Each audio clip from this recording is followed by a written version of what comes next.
नमस्कार। कार्यक्रम सुर्खियों में आप सभी का स्वागत है। मैं हूं आपके साथ संयुक्ता बैनर्जी। 23 जुलाई यानी राष्ट्रीय प्रसारण दिवस। इसी दिन सन 1927 में इंडियन प्रसारण कंपनी ने मुंबई स्टेशन से रेडियो का प्रसारण शुरू किया था। सन 1927 में मुंबई और कोलकाता में निजी स्वामित्व वाले 2 ट्रांसमीटरों से प्रसारण सेवा की शुरुआत हुई। इसके बाद सन 1930 में इन ट्रांसमीटर्स को सरकार ने अपने कंट्रोल में ले लिया। फिर इसे भारतीय प्रसारण सेवा का नाम देकर परिचालित करना शुरू कर दिया। 1935 तक इसे भारतीय प्रसारण सेवा के नाम से ही जाना जाता था, लेकिन साल 1936 में इसका नाम बदलकर ऑल इंडिया रेडियो रखा गया। सन 1957 में ऑल इंडिया रेडियो को आकाशवाणी के नाम से पुकारा जाने लगा। आज लगभग देश के हर हिस्से तक रेडियो की पहुंच है। 1927 से रेडियो भारत में लोगों के जीवन का एक महत्वपूर्ण हिस्सा बना हुआ है और लगातार सूचना, शिक्षा और मनोरंजन उपलब्ध कराता रहा है। वर्तमान में आकाशवाणी विश्व के सबसे बड़े लोक प्रसारकों में से एक है और कितनी गर्व की बात है ना कि आज हम सब आकाशवाणी पर मौजूद है और आप तक भी हमारी बात श्रोताओं आकाशवाणी के जरिए ही पहुंच रही है। तो आज सुर्खियों में बात रेडियो की, आकाशवाणी की बात हम करेंगे राष्ट्रीय प्रसारण दिवस की। रेडियो कल, आज और कल। तो 23 जुलाई यानी राष्ट्रीय प्रसारण दिवस और इसी पर आज हम बात करेंगे। हमारे साथ 2 विशेषज्ञ आज मौजूद हैं। प्रोफेसर संजय द्विवेदी, आप पूर्व महानिदेशक IIMC दिल्ली, और अनिल माथुर जी, आप पूर्व निदेशक मध्य प्रदेश जनसंपर्क विभाग। आप दोनों का ही बहुत बहुत स्वागत है। संजय जी आपका भी, धन्यवाद। और अनिल जी आपका भी। अनिल जी, सबसे पहले मैं आपसे शुरू करना चाहूंगी। दशकों से आपका नाता रहा है रेडियो से, आप श्रोता भी रहे हैं, अनाउंसर भी रहे हैं। बिल्कुल। चूंकि हम बात कर रहे हैं राष्ट्रीय प्रसारण दिवस की, हाँ। तो शुरुआत में आप क्या कहना चाहेंगे? क्या कुछ यादें आपकी रेडियो से जुड़ी हुई है? यादें जुड़ी हैं और मैं स्वयं भी जुड़ा हुआ महसूस करता हूँ अपने आप को जी। क्योंकि रेडियो तो ऐसा लगता है कि रग रग में बस गया है। बिल्कुल।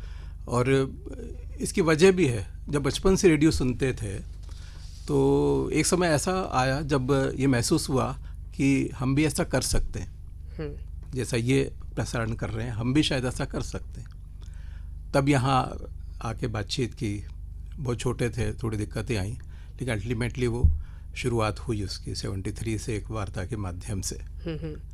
तो उस समय तो ये रेडियो बहुत ही ऐसा माध्यम था जिसे घर घर में सुना जाता था जी। और बच्चे से लेके बूढ़े तक हर घर में रेडियो होता था। और जहाँ नहीं होता रेडियो, वहाँ लोग पड़ोस के रेडियो से काम चलाते थे, मिलजुल के समाचार सुनते थे, गाने सुनते थे। उस समय साउंड ट्रैक आया करते थे, वो सुनते थे। तो जितनी सहभागिता उस समय श्रोताओं की थी आकाशवाणी के साथ, वो आज तो इसलिए नहीं है कि और दूसरे चैनल भी आ गए हैं, दूसरे माध्यम उपलब्ध हैं आज हमारे लेकिन पास। रीच में भी आज हम सबसे बेहतर कर रहे हैं। जी हाँ, रीच में तो इस माध्यम का कोई मुकाबला नहीं। बिल्कुल। और मुझे लगता है देश की लगभग 98% आबादी तक हम पहुंच रहे हैं। और जिस तरह से डिजिटल रिवोल्यूशन आया, चूंकि अब हम फोन पर भी हैं, तो कई तो हमारे श्रोता है जो फोन के माध्यम से हमें सुनते हैं। हम DTH पर भी हैं, तो ऐसे तो ज्यादा से ज्यादा लोगों का जुड़ाव हमारे साथ है ही। जो जहां है वैसे इसको सुन सकता है। ये बहुत बड़ी उपलब्धि है आकाशवाणी के लिए कि हर जगह उपलब्ध है। आप कार में जा रहे हैं, डेक पे सुनिए अपने, आप घर पे हैं, रेडियो सेट नहीं है, मोबाइल पे सुनिए, रेडियो सेट है उस पर सुनिए। आप जहाँ जैसे आपके लिए उपलब्ध है रेडियो। हम एक तरह से देखें तो हमारी गाड़ियों में, हमारे घर में, हमारे दफ्तर में, हमारे परिवार में, हमारे जीवन में एक खास जगह आकाशवाणी की है, आज भी है। और आज भी बहुजन हिताय बहुजन सुखाय का जो हमारा मूल मंत्र है, उस पर हम पूरी तरह से खरे उतरते हैं। संजय जी, आपसे मैं जानना चाहूंगी और जो पूछूंगी उससे पहले एक किस्सा जो आप सब इससे वाकिफ होंगे ही, कि 1947 में महात्मा गांधी को कुरुक्षेत्र में रेफ्यूजी कैंप में जाना था। ये वही साल है जब भारत आज़ाद हुआ था, लेकिन किसी वजह से वो वहाँ नहीं जा पाए। और नहीं जा पाए तो उन्होंने सोचा कि क्यों ना आकाशवाणी का सहारा लिया जाए। तो वो पहली बार 12 नवंबर 1947 को आकाशवाणी के स्टूडियो में गए।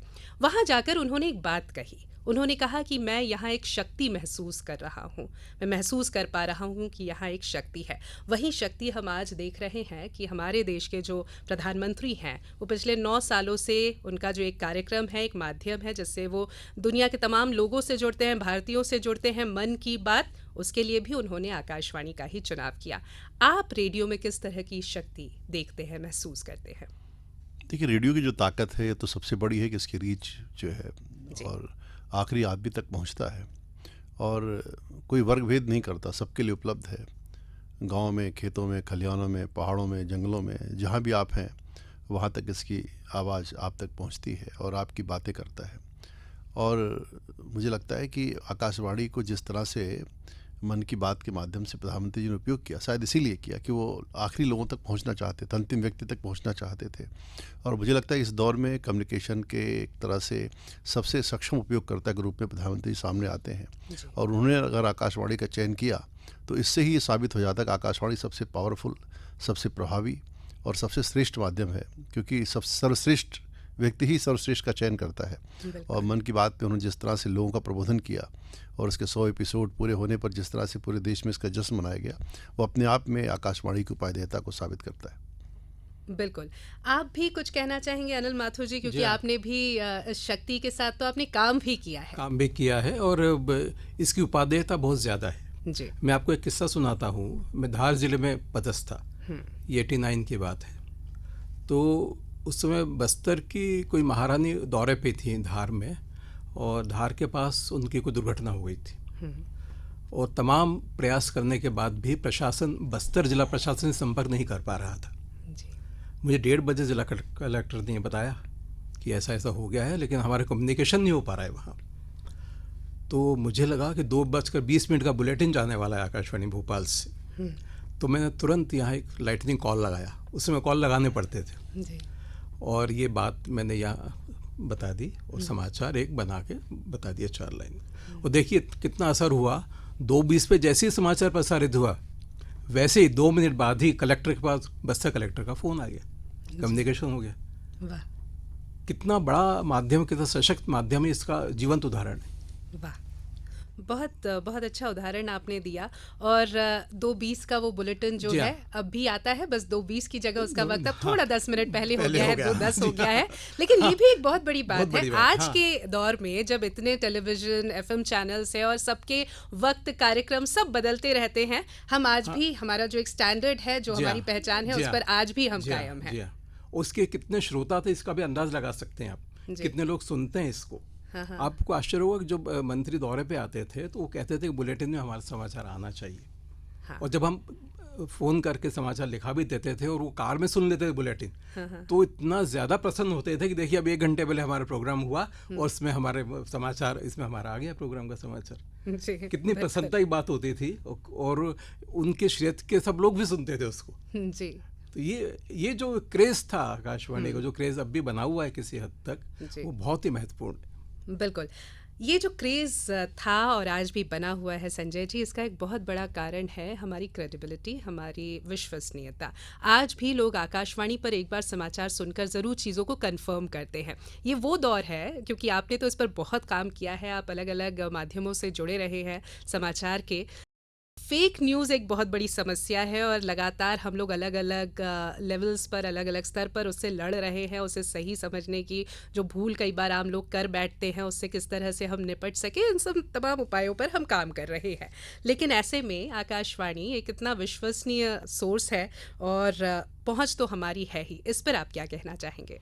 देखिए, निश्चित रूप से आकाशवाणी की विश्वसनीयता है, प्रामाणिकता है, लोग भरोसा करते हैं, क्योंकि एक तो शासकीय माध्यम है, फिर जिम्मेदार माध्यम है कि यहाँ से जो कुछ बोला जा रहा है, कहा जा रहा है, वो वेरीफाइड है, चेक्ड है। और आज के समय में सच बात है, जिस तरह से फेक न्यूज़ का, हेट न्यूज़ का खतरा बढ़ा है और एक बड़े पैमाने पर इस समय मीडिया लिटरेसी की बात की जा रही है कि लोग मीडिया लिटरेट बना जाए ताकि वो सही और गलत की पहचान कर सकें।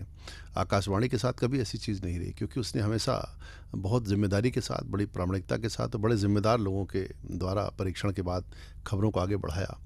और इसके नाते एक लंबी परंपरा उसने विश्वसनीयता की, प्रामाणिकता की स्थापित की है।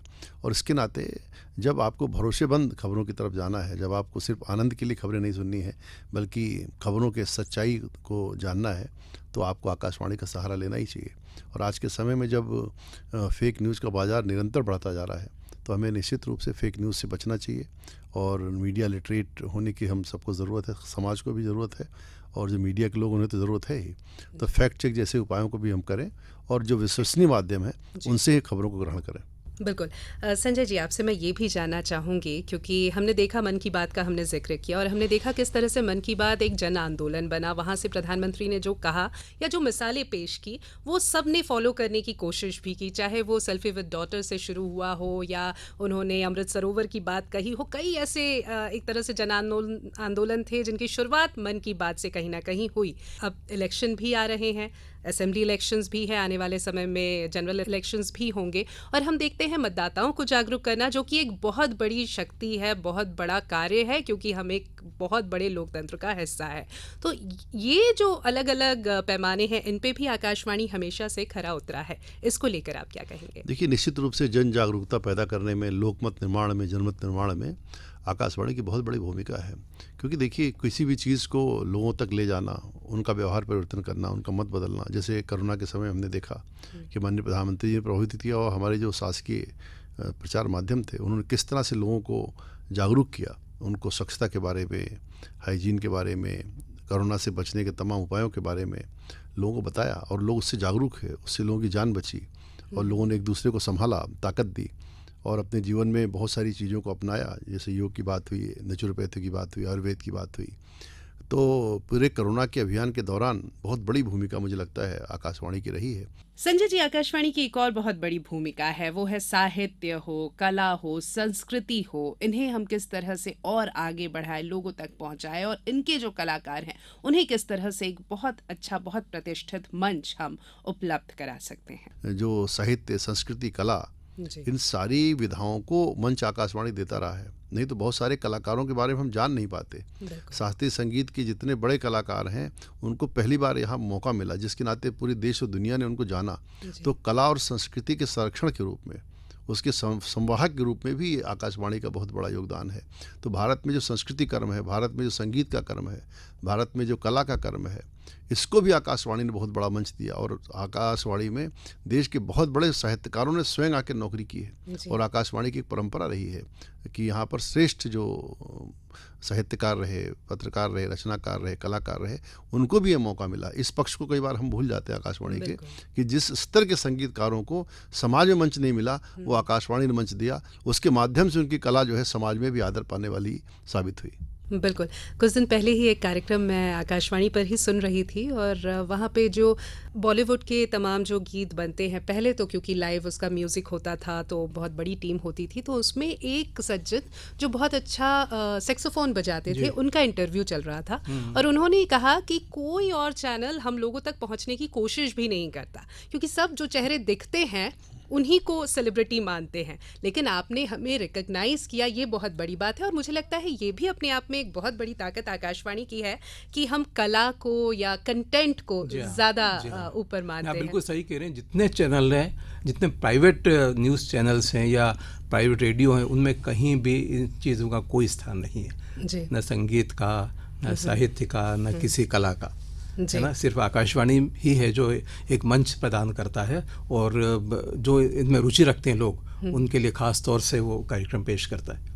अनिल जी, चूंकि बात इसी पर चल रही है, कई बार जब भी हम टेलीविज़न या रेडियो के संदर्भ में बात करते हैं तो हम अपना एक टारगेट ऑडियंस तय कर लेते हैं।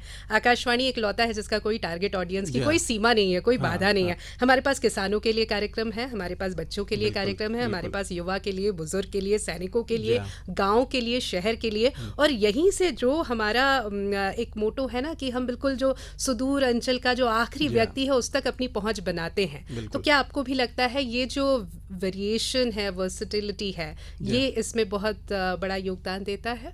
बहुत बड़ा योगदान है, क्योंकि शुरू से आकाशवाणी ये काम कर रहा है। इतने बरस हो गए, मेरे ख्याल से अब तो 94 साल होने वाले हैं, करीब करीब, ज़्यादा ही। इतने बरसों से युवा संगम नाम से युवावाणी चलता था, तब युवाओं को जोड़ा और सारे प्रतिभाशाली युवाओं को मौका मिलता था। वो गीत संगीत में हो या वार्ता में हो या वो साइंटिस्ट हो, साइंस पढ़ रहा हो, कला पढ़ रहा हो, है ना, ये सब इवन क्विज करके उन लोगों को प्रमोट किया जाता था। तो सभी तरह के युवाओं को मौका मिलता था। फिर जो ग्रामीण श्रोताओं के लिए प्रोग्राम होता था, उसमें आप देख लीजिए, गांव के लोगों को बुला के यहाँ बातचीत की जाती थी स्टूडियो में। बिल्कुल, अभी भी की जाती है, है ना। तो उनका इन्वॉल्वमेंट था, उनकी समस्याओं का समाधान भी यहाँ होता था। क्षेत्रीय भाषाओं में जी भी हाँ, कार्यक्रम होते क्षेत्रीय हैं, बोली जो में होता बोलियां है, वहाँ उनमें होता है। बिल्कुल। तो आज भी खेती किसानी की समस्याएं रेडियो के माध्यम से सॉल्व होती हैं। लोग फोन करते हैं फोन इन प्रोग्राम में कि खेती में दिक्कत आ रही है, कौन सा रसायन डालें, क्या करें, कीट लग गया है। तो बताइए, उस ग्रास रूट लेवल पे जाके हम बात कर रहे हैं, उस किसान से, उस युवा से या उस साहित्यकार से। तो सभी वर्गों को जोड़ा है आकाशवाणी ने, और अभी जुड़ा हुआ है। और ये तो मेरे ख्याल से इस तरह के प्रोग्राम और ज़्यादा होने लगे और ज़्यादा लाइव होने लगे हैं। बिल्कुल बिल्कुल। संजय जी, इसी से जुड़ा सवाल मैं आपसे भी जानना चाहूँगी, क्योंकि आमतौर पर टीवी के लिए या एफएम जो प्राइवेट चैनल्स हैं रेडियो के, उनके लिए कहा जाता है कि ये सिर्फ शहर इनमें दिखता है, अच्छे अच्छे चेहरे दिखते हैं, अच्छी अच्छी आवाज़ें दिखती हैं, बोलियाँ, क्षेत्रीय भाषाएं हुआ, या फिर हम कहते हैं ना कि गांव तो नज़र ही नहीं आता टेलीविज़न में, लेकिन आकाशवाणी के पास आज भी हमारे श्रोता भी हैं गांव के, और हमारे पास कार्यक्रम भी है गांव के लिए, और एक बहुत अच्छा खासा रिप्रेजेंटेशन है। इसी किस तरह से आप देखते हैं, क्या आपको लगता है कि ये कुछ ऐसी बातें हैं जो समय के साथ दूसरे लोगों को भी अडॉप्ट करनी चाहिए? देखिए, मुझे लगता है कि भारत जैसे विशाल देश को अगर आपको संबोधित करना है तो आप गांव को छोड़ करके, जंगलों को छोड़ करके, पहाड़ों को छोड़ करके, नदियों किनारे बसे लोगों को छोड़ करके पूरे नहीं कर सकते, क्योंकि नागर जीवन तो बहुत छोटा है भारत का। क्योंकि नगरों में आबादी, एक सघन आबादी ज़रूर रहती है, पर हिंदुस्तान तो गाँव में ही बसता है। हमारे गिरिवासी हैं, वनवासी हैं, सब लोग मिल करके देश के विकास को सुनिश्चित करते हैं। और वो जो काम वहाँ कर रहे हैं, अनाज का उत्पादन कर रहे हैं, और वन्य जंतुओं की रक्षा कर रहे हैं, जंगलों को आबाद रखे हुए हैं, तो बहुत बड़ा काम जो है एक बहुत बड़ी आबादी करती है जो शहर से दूर है, पर राष्ट्रीय विकास में उसका बहुत बड़ा योगदान है। और राष्ट्रीय विकास की जब हम बात करते हैं तो कृषि क्षेत्र को छोड़ नहीं सकते। आज भी सर्वाधिक आय जो है कृषि क्षेत्र से आती है, और सर्वाधिक आबादी उस पर निर्भर है। इसलिए बहुत बड़े ग्रामीण क्षेत्र को और ग्रामीण विकास की कल्पना किए बिना, कृषि विकास की कल्पना किए बिना हम इस देश को आगे नहीं बढ़ा सकते, क्योंकि इस देश की सबसे बड़ी आबादी उस पर निर्भर है। तो निश्चित रूप से आकाशवाणी ने उस बहुत बड़ी आबादी को संबोधित किया, उसके जीवन स्तर को उठाने में भी योगदान दिया। कृषि क्षेत्र में जो नए प्रयोग हो रहे हैं उसके बारे में उनको बताया, वैज्ञानिक प्रयोग बताया, खेती किसानी के नए तरीकों के बारे में बताया। उससे किसान आत्मनिर्भर हुए और उनको आत्मनिर्भरता मिली, और खेती कैसे लेख लाभ का व्यवसाय बने, खेती के माध्यम से कैसे वो आत्मनिर्भर बने, और गांव का समग्र विकास कैसे हो, सर्वांगीण विकास कैसे हो। क्योंकि अकेले कृषि नहीं, कृषि जब आप ग्रामीण क्षेत्र में जाते हैं तो वहाँ शिक्षा की व्यवस्थाएं भी हैं, स्वास्थ्य की व्यवस्थाएं भी हैं, हाइजीन की व्यवस्थाएं भी हैं, स्वच्छ पेयजल की बात भी है। तो ये सारी चीज़ें, विकास के जितने मुद्दे शहरों से जुड़े हुए हैं वो गाँव से भी जुड़े हुए हैं। तो ये बात कहना कि सिर्फ शहरों के विकास से देश विकसित हो जाएगा, ऐसा मानना ठीक नहीं है। जब सर्वांगीण विकास की बात करते हैं तो हमको सबको साथ लेके चलना पड़ता है, जिसमें शहर भी शामिल है, गांव भी शामिल हैं, हमारे जंगल भी शामिल हैं, और हमारे पहाड़ भी शामिल हैं। तो इन सब जगहों को अगर कोई संबोधित कर रहा माध्यम, तो मुझे लगता है कि वो आकाशवाणी ही है। शेष जो जनमाध्यम है उनको प्रयास करना चाहिए कि इन क्षेत्रों से भी वो अपनी समस्याएं, वहाँ के जो उपयोगिताएं हैं, क्योंकि वहाँ सिर्फ समस्याएं नहीं हैं, वहाँ बहुत बड़ा वो योगदान भी कर रहे हैं राष्ट्र के विकास में। तो उस तरफ हमें ज़रूर देखना चाहिए, और हम नहीं देख रहे हैं तो हमारी जानकारी आधी अधूरी है। बिल्कुल। अनिल जी, क्योंकि बहुत लंबे समय से, दशकों से आप आकाशवाणी के साथ जुड़े हैं, एक अनाउंसर के तौर पर ही नहीं, एक श्रोता के तौर पर सबसे पहले बिल्कुल। जुड़े, तो ये जो जुड़ाव है, क्योंकि कहते हैं ना, change is the only constant, तो बदलाव तो होता ही है, शाश्वत सत्य है। तो ऐसे में किस तरह का बदलाव आपने आकाशवाणी में देखा है? और कई बार ऐसा होता है ना कि बहुत कुछ बदल जाता है, फिर हमें लगता है वो जो पहले होता था वो अगर फिर से होने लगे तो कुछ और मज़ा आए, तो ऐसी कोई बात? हाँ, पहले ये होता था कि हम इतनी चिट्ठियां लेके स्टूडियो में जाते थे फरमाइशी प्रोग्राम के लिए, है ना, और उनमें से छांट के और फिर फरमाइश पढ़ते थे और गाने बजाते थे। अब फ़ोन इन हो रहा है, लाइव फ़ोन इन, और आपके कंप्यूटर पे ही सारे गाने उपलब्ध हैं जी, है ना, नीतिया में सबके सब गाने उपलब्ध हैं। आप वहीं सर्च करके आप गाना बजा दीजिए। पहले वो लाइब्रेरी में सुनता था स्पीकर पे कि कौन से गाने की फरमाइश कर रहा है श्रोता, अगर वो रिकॉर्ड मिल गया तो ला के देता था, वरना दूर से हाथ हिला देता था कि नहीं ये रिकॉर्ड, और वो भी बड़े-बड़े रिकॉर्ड, मतलब सीडी तो बाद में आए। जी हाँ, और नहीं होता था तो हाथ हिला के मना करता था कि नहीं मिल रहा। तब हम पूछते थे दूसरी फरमाइश बताओ, तब वो ला के देता था, फिर गाना बजता था। वो सारा समय बच गया। अब अनाउंसर खुद ही सर्च कर लेता है कि ये गाना है या नहीं है, और उसको प्ले कर देता है, ये दूसरी फरमाइश वहीं पूछ लेता है तुरंत ही। ये बहुत बड़ा बदलाव है कि ऐसे जो खत आप जिनका जिक्र कर रहे हैं चिट्ठियों का, वो चिट्ठियां अभी भी आती हैं। हाँ, हो सकता है क्योंकि अब वक्त बहुत बदला है तो उस संख्या में थोड़ी कमी हुई होगी, लेकिन खास बात बहुत सारे हमारे श्रोता नहीं जानते होंगे कि सबके अपने अपने रेडियो क्लब है। मान लीजिए कोई एक जिले मोहल्ले में रहता है तो 4-5 लोगों ने या कुछ परिवारों ने मिलकर अपने क्लब, हाँ, रेडियो श्रोता क्लब बने हैं और उन्होंने अपने प्रॉपर स्टैम्प बना रखे हैं। तो वो क्या करते हैं, वो पोस्ट कार्ड पे वो स्टैम्प लगाते हैं और उसमें बस अपने गाने के बोल लिखते हैं और एड्रेस लिख के पोस्ट कर देते हैं। एक ही श्रोता के 10-10 चिट्ठियां आती हैं जी, तो उसमें चयन करने में बड़ी दिक्कत होती है कई बार जी। लेकिन उसमें ये प्रैक्टिस में ये रहा है कि हमने एक चिट्ठी इस्तेमाल करके दूसरी पेंडिंग कर दी कुछ दिन, ताकि अगली बार किसी प्रोग्राम में शामिल हो जाए, है ना। तो ये प्रैक्टिस में कि स्टैम्प लगा के गाने के बोल भर दिए, नाम भर दिया और आकाशवाणी भोपाल की उसमें स्टैम्प लगी रहती थी एड्रेस में, वो आ गया। बिल्कुल, हाँ, तो उससे क्या है कि लेकिन श्रोताओं को जुड़ाव उससे बना हुआ था काफी। बिल्कुल, अब लाइवली बना हुआ है फोन के माध्यम से, तब चिट्ठी के माध्यम से, हर समय की अपनी नहीं, उसके अलावा एक चीज और होती थी, हाँ, जो लोकल श्रोता होते थे आसपास के, वो मिलने आ जाते थे।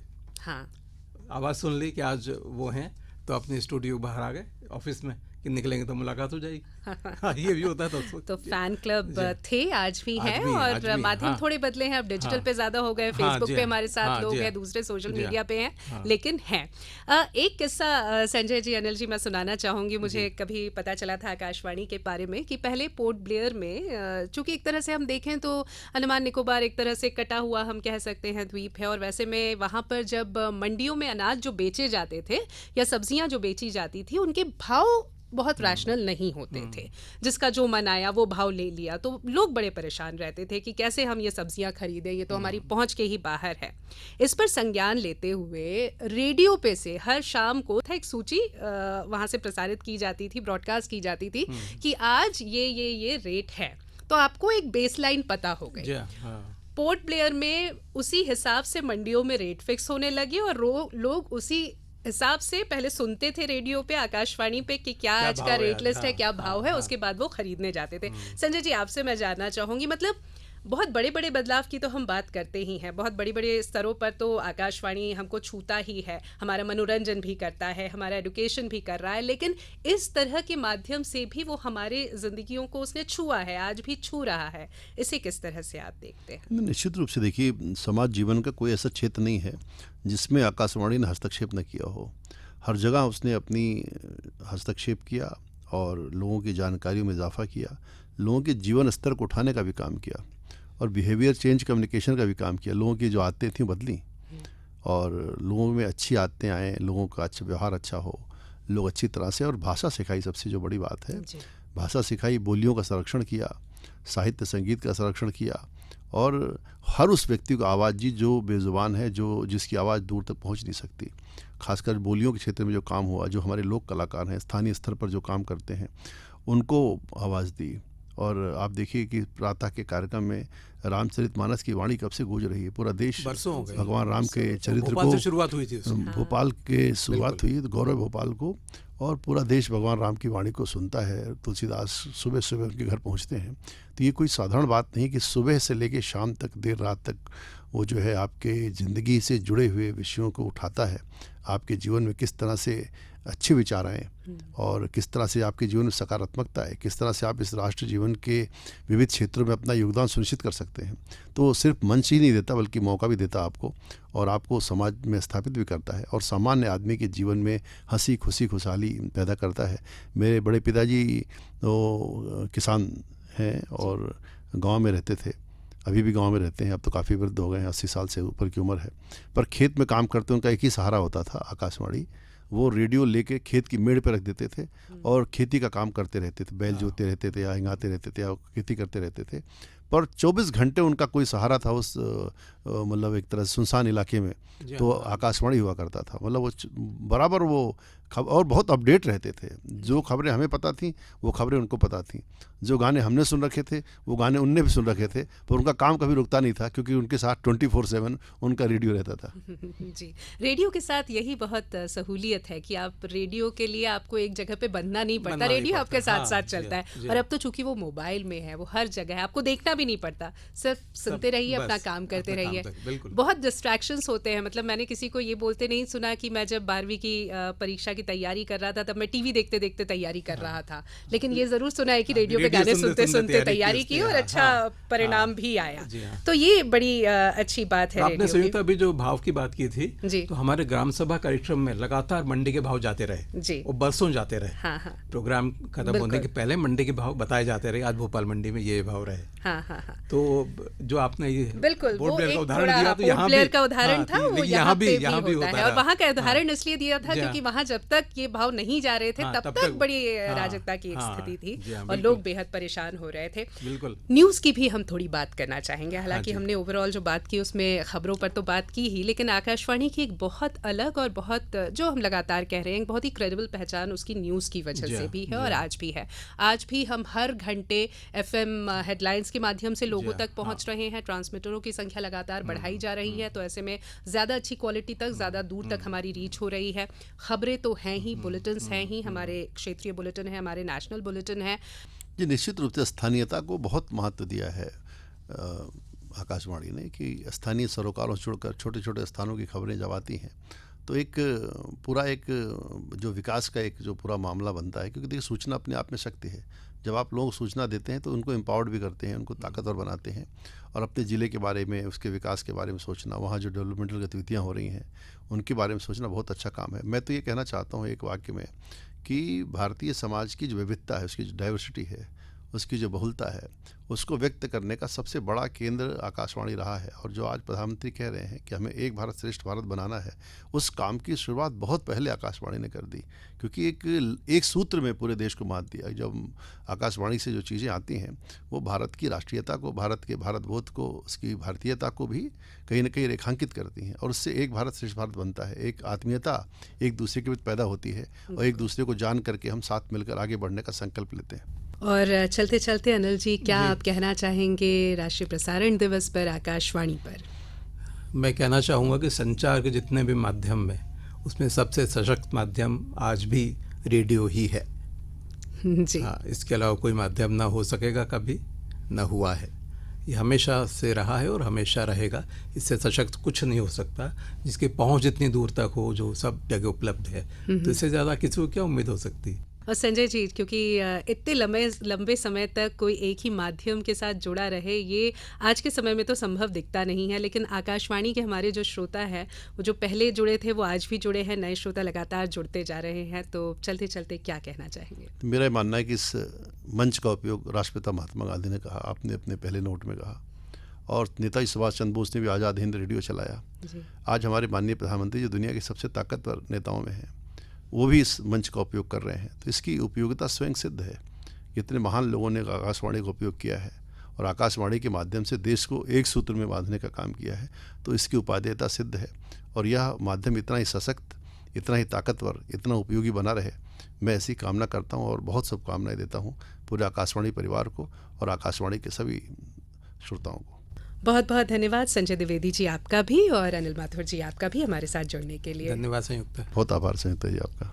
धन्यवाद। और सुर्खियों में आज के लिए इतना ही। और कितना सही है ना कि हम सब आकाशवाणी के माध्यम से जुड़े हुए हैं, एक सूत्र में जुड़े हुए हैं। आप ही हमारी ताकत है और इसी तरह हमारी ताकत को और बढ़ाते रहिएगा, हम पर भरोसा करते रहिएगा और पूरी विश्वसनीयता के साथ हम आप तक अपनी बात पहुंचाते रहेंगे। बहुत बहुत धन्यवाद हमारे साथ जुड़ने के लिए। नमस्कार।